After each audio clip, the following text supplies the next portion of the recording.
GST platform के YouTube channel में आप सभी का स्वागत है। जी हाँ फ्रेंड्स, जीएसटी के अंदर मैक्सिमम लोग सेक्शन 73 सब सेक्शन 5 के अंदर डीआरसी 03 का पेमेंट करते हैं और ये सोचते हैं कि हमने डीआरसी 03 के अंदर पेमेंट कर दिया है, अब हमें शो कॉज नोटिस नहीं आएगा, अब हमारी कोई भी प्रॉपर वेरिफिकेशन या फिर फर्दर वेरिफिकेशन जो है वो नहीं करी जाएगी। तो आपको मैं बता दूं, जब आप डीआरसी 03 करते हैं तो आप न्योता देते हैं डिपार्टमेंट को कि आइए और मेरे डॉक्यूमेंट्स का वेरिफिकेशन कीजिए। और ये बातें section 73 sub section 5, section 74 sub section 5 के अंदर गवर्नमेंट ने लिख करके बताई है।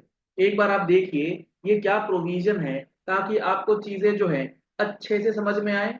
और डीआरसी 03 आप किस तरीके से कौन से सिचुएशन में और किस पर्टिकुलर्स के साथ फाइल करें, ताकि आपकी अगर वेरिफिकेशन होती भी है तो आप जवाब जो है वो प्रॉपरली दे दें।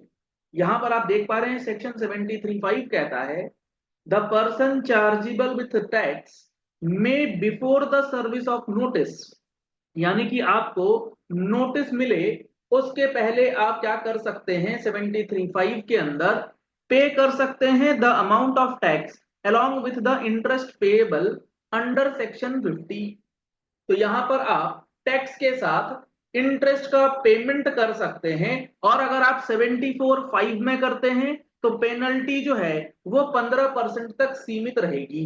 अगर यही प्रोविजन आप सेक्शन 73 का देखेंगे तो 73 में कोई भी पेनल्टी नहीं लगाई जाती। यहां पर आप देखिए 73(5) क्या कहता है कि वो पर्सन जिसके ऊपर टैक्स की चार्जेबिलिटी है, नोटिस मिलने से पहले वो अपना क्या कर सकता है, अमाउंट ऑफ टैक्स पे कर सकता है along with इंटरेस्ट, जो कि सेक्शन 50 में लगेगा, on the basis of his own ascertainment of such tax.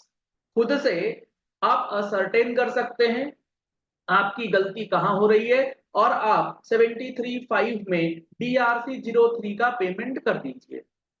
ये आपने 73(5) के अंदर कर दिया तो क्या यहाँ कहानी खत्म हो गई? क्या अब इस डीआरसी 03 के बेसिस पे फर्दर कोई इन्वेस्टिगेशन नहीं हो सकता है क्या? ऐसा बिल्कुल भी नहीं है।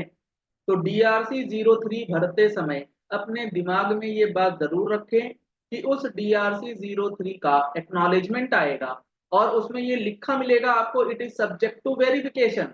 और वेरिफिकेशन किया जा सकता है, ये बात कहाँ लिखी है?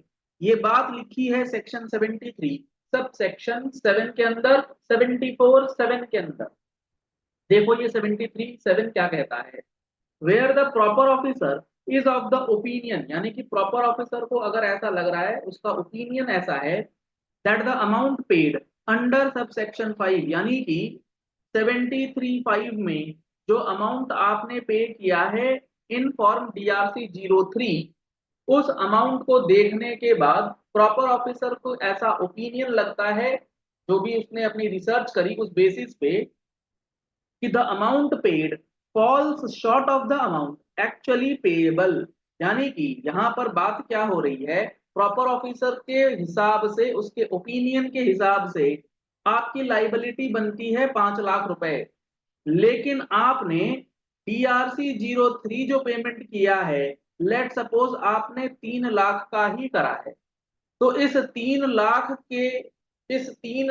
की डीआरसी 03 को फाइल करके आप इस 5 लाख वाली लाइबिलिटी को भूल नहीं सकते कि मेरा अब यहाँ पर कोई भी इंस्पेक्शन या फर्दर जांच जो है वो नहीं होगी। ऐसा बिल्कुल भी नहीं है, क्योंकि 73(7) इसी चीज की तस्दीक कर रहा है। 73(5) के अंदर जो अमाउंट पे किया गया वो falls short of the amount actually payable से कम है, तो क्या होगा, he shall proceed to issue the notice as provided for in subsection 1 in respect of such amount which falls short of the amount actually payable। यानी कि ये जो बैलेंस अमाउंट है 2 लाख रुपए का, इस बैलेंस 2 लाख रुपए के लिए आपका डीआरसी 1 इशू कर सकता है प्रॉपर ऑफिसर, आपसे जवाब मांग सकता है और उसके बाद आपकी पूरी प्रोसीडिंग 73 वाली हो सकती है अगर आपने 73(5) में किया। और अगर आपने यही काम 74(5) में करा है तो 74(5) के अंदर भी ये सारे के सारे प्रकरण जो है वो आपको कराए जाए। तो आप जब DRC 03 से पेमेंट करें तो उसके अंदर पूरी रिकंसिलिएशन कंप्लीट अंडरस्टैंडिंग के साथ सही तरीके से भरना बेहद जरूरी है। नहीं तो DRC 03 के बाद DRC 1 का आना लगभग तय है। चलिए इस वीडियो को यही एंड करते हैं। आपको समझ आ गया होगा कि DRC 03 के बाद जो हमारा DRC 1 है वो कौन से सिचुएशंस में आ सकता है और आपको इन सिचुएशंस के लिए कैसे प्रिपरेशन करना है। और ये जो प्रोविजंस हैं, अगर आप इन प्रोविजंस को डिटेल में और अच्छे से समझना चाहते हैं एक एक चीज को, तो आप हमारा GST का फुल कोर्स ज्वाइन कर सकते हैं, जिसके अंदर आपको 180 आवर्स प्लस की classes live as well as recorded sessions दी जाएंगी।